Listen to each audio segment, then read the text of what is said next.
Hello everybody and welcome back to another episode of Career Mode. So just before we get into this episode, guys, I have to say another massive thank you to you guys. Basically, on my channel the other day, I have just hit 200,000 video views, which is just, that absolutely blows my mind, guys. So thank you so much for that. But getting straight into today's episode, guys, we are going up against Norwich for today's game, guys. And this was going to be an interesting match, really, because I didn't have a full strength team to go into this match with, as I had a couple of players suffering from fatigue, and that really did show early on in this match as Norwich were able to take the lead.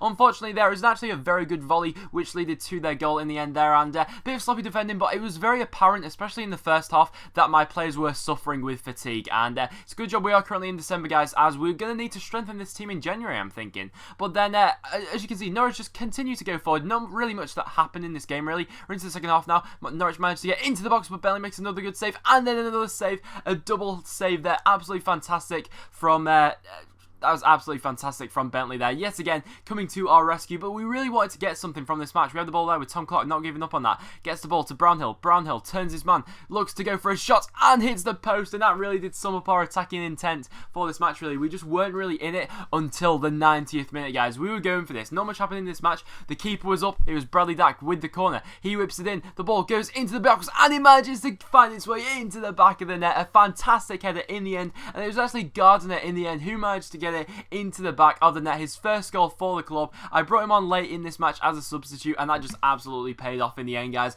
D. Dell is sent into absolute pandemonia, and it was just a fantastic header as well. I think it was Declan Rudd who was actually in net for Norwich, the ex-Preston keeper, of course. He misjudges this, and it was a fantastic header in the end into the back of the net, and that was actually how that match did finish, guys. So not the most entertaining match, really, but to get a point from considering how you know, we were lacking in tiredness, I'd have taken that all day long. And then, guys, I do then decide to go ahead and simulate the Stoke City match. The reason I'm doing this, guys, is because I want to get into January now, so we could go ahead and simulate this match. It actually ends up 2-0 to Preston, which is not too shabby at all. Goals for Kodja and Dak, but Bailey Wright did pick up a red card, which was a bit disappointing. But then going into this Southampton game now, guys, this is actually an FA Cup match, so what I decided to do for this match is I'm switching the team up a little bit. I'm playing a couple of squad players. I'm actually playing Jack Ryan up front, giving him his debut in this series. I'm also playing Kirkland in there, basically to see how well these players will do. So going into the Southampton match, guys, it was actually Southampton who started this game on the upper hand. It was a nice ball into Ward-Prowse, but Chris Kirkland was on level terms with him.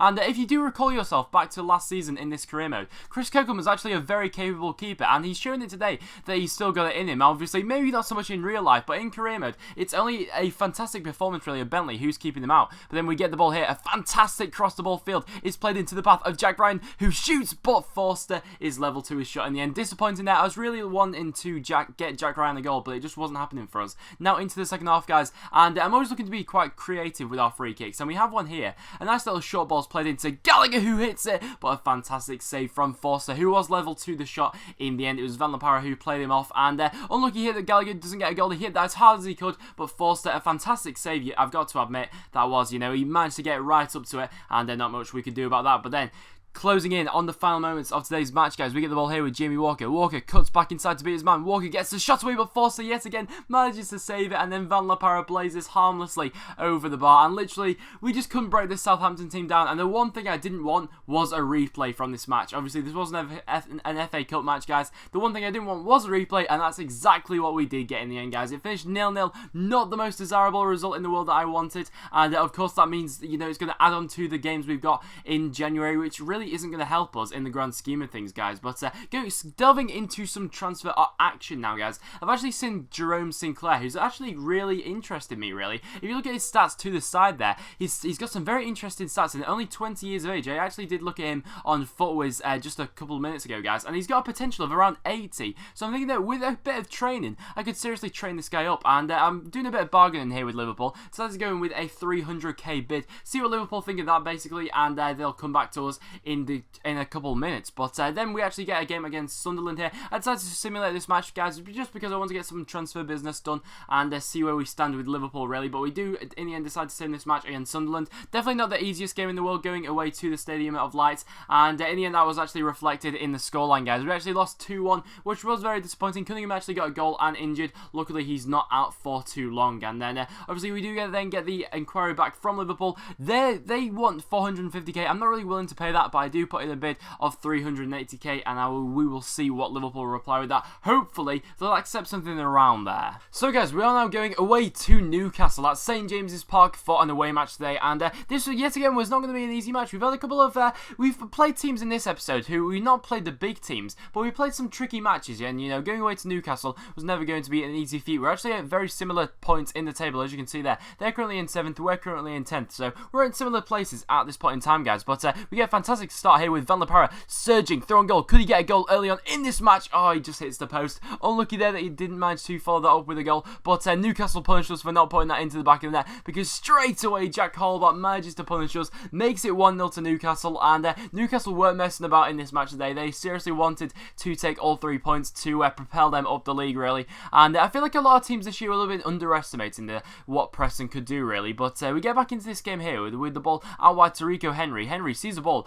an opportunity to cross the ball to Stevie May, who heads it into the back of the net. A fantastic header from Stevie May, and obviously Stevie May is not, you know, known for someone who can head the ball particularly well, you know. Obviously he's a very small player, but that was an absolutely fantastic player. A great jump from Stevie May, and then headed it into the back of the net. Really couldn't have done much more for that, but Newcastle were a very dangerous team. Fantastic bit of play there, but Bentley, what a save this is from Bentley. I couldn't believe it against Sissoko. Absolutely fantastic save here. Ball comes in, what a save that is. He manages to get his hand to it. Absolutely fantastic. I couldn't believe it when he actually saved that. But then we actually do get a chance here with Stevie May coming forward. He plays the ball into Beckford. Beckford sees the 1-2, back to Stevie May. Stevie May gets a chance, but shoots straight at Tim Krul. Really unfortunate there, and that really was our last chance to win this match, which I would have liked to do, really, but it obviously wasn't to be today. But we actually finished that match with a 1-1 draw, guys, which in hindsight is not the best result, but it's honestly not the worst. You know, going away to Newcastle, getting a draw is not the worst in my opinion. And then we do actually get a offer back from Liverpool here. We do see that they have accepted what I offered for Jerome Sinclair, and I decided to offer him his contract here. I'd say he's going to be a squad rotational player for his first season, is depending on what his rating is, really. But that will wrap it up for this episode, guys. In the next episode, we will have that cup replay against Southampton, and I will tell you if we managed to sign Sinclair or not. And it should be an interesting episode, guys. So apologies, this episode has been shorter than normal. Basically, at the moment, guys, if you don't know, I am currently doing my GCSEs, so I don't have as much spare time as I would have liked to make my videos, but I still try and get the best quality content out for you guys, and I really wanted to make a video for you guys today, so I hope you don't mind that too much. But I will finish this video off, guys, by showing you the squad report. I like to show these every now and again, and so you get a basic grasp of how the players are progressing throughout the season. So that will wrap it up for this video, guys. Thank you so much for watching, and yet again, guys, your support has been absolutely mental lately on all my videos, so if you do hit the like button or subscribe if you're new around here, it really does mean a lot. But apart from that, guys, thank you so much for watching, and I'll see you all in the next one.